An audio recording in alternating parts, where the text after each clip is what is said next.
Àdúpẹ́, àdúpẹ́, àdúpẹ́.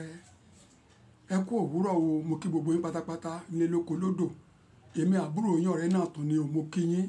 Ẹ kú òwúrọ̀, ẹ kú ojúmọ́, ẹ kú ìyálẹ̀ta, ẹ kú àsán, ẹ kú ìrọ̀lẹ́, ẹ kú àṣálẹ́ o, ẹ káalẹ́ o. Mo kí gbogbo yín pátápátá ní ìhà àti lọ́hùn. Yóò dà fún gbogbo yín o. Gbogbo ẹ̀yin ọ̀rẹ́ mi pátápátá, ẹ mọ̀ mí lójú, ẹ mọ̀ mí lójúkorojú, ẹ fi àtayọ̀ gbà mí lágbára lọ́wọ́ Ọlọ́run. Ọba tó ní kí sánmọ̀ wà, kílẹ̀ wà, ogun kógun tó kò lè máa dojú kọ yín. Ọlọ́run ọba ìrí ọ̀run yóò bá mú kúrò nínú ogun náà pátápátá. Kí ni mo mú wá fún wa? Ohun rèé o. Ẹ̀yin ìwo fún ẹ̀yin ìwo kóró òwú rèé. Tá a mọ̀ ṣe cotton wool seed. Ẹ ń bá lówó òtútù òtò tanná àbí kò tẹ́rù. Ẹ bá sọ pé ìbá tó lè fi tanná ló mú ni.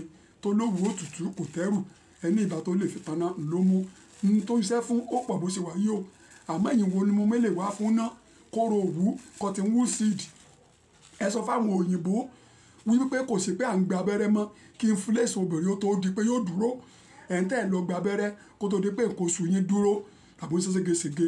Cotton wool seed ní kẹlọ́rì wá. Kóró òwú òtútù ẹ wá kó pọ̀ dáadáa. Bó lẹ́sìn lọ o. Ẹ lọ kó kúnná kó di pádà lúbúlúbú. Ẹ gbọ́ báyìí. Ó bá di pádà lúbúlúbú. Ẹ sì gbìyànjú oyin báyìí. Ìgò kan rèé 5,000 rèé. Ìgò kan oyin gidi. Ẹ wá bó lẹ́sìn lọ o. Omi kọ́ọ̀pù kan torí báyìí tẹ́ ẹ lè mú tán. Torí báyìí tẹ́ ẹ lè mú tán. Ẹ bu síbí ìmùkọ méjì nínú powder cotton wool seed yìí. Ẹ gbọ́ báyìí. Ẹ bu síbí méjì ìmùkọ. Ẹ bu sí. Ẹ gbé kaná kẹ́ ẹ jó gbóná dáadáa gidi kó toró jáde. Ẹ gbọ́ báyìí. Ẹ wá mú kọ́ọ̀pù tí ẹ máa fi mú ògógóró yìí. Ẹ fi bu oyin yìí báyìí. Ẹ bu méjì eléyìí nínú oyin yìí. Ẹ bu sínú kinní yẹn. Ẹ mix ẹ papọ̀ dáadáa. Ẹ bá ti mix ẹ papọ̀ dáadáa tán. Ẹ rú papọ̀ dáadáa. Ẹ̀yin ẹ gbé mu. Ní àárọ̀ kẹ́ ẹ tó jẹun. Ẹ̀yin obìnrin tẹ́ ẹ̀ ń ṣe oṣù tí nǹkan oṣù yín kì í dúró ó ní o. Ẹ̀yin ìyá wa, ẹ̀yin àǹtí mi, ẹ̀yin àbúrò mi. Ẹ mọ̀ wùlẹ̀ ṣe máa gba abẹ́rẹ́ mọ́ láàárọ̀ kẹ́ ẹ tó jẹun. Lẹ́yìn náà lẹ́yìn oúnjẹ lálẹ́ ẹ̀yin ẹ máa lò bẹ́ẹ̀ pẹ̀lú ògo lọ́dọ̀ Ọlọ́run. Inflation yóò bá ẹ tún ṣe. Kò sí pé yóò ṣe ségesège pé ọba lóṣù kọ́ àlóṣù tí mo rárá o. Yóò bá ẹ fọ̀ yóò mọ́. Bí ò bá wá mọ́ ẹ̀jẹ̀ ń gbọ́.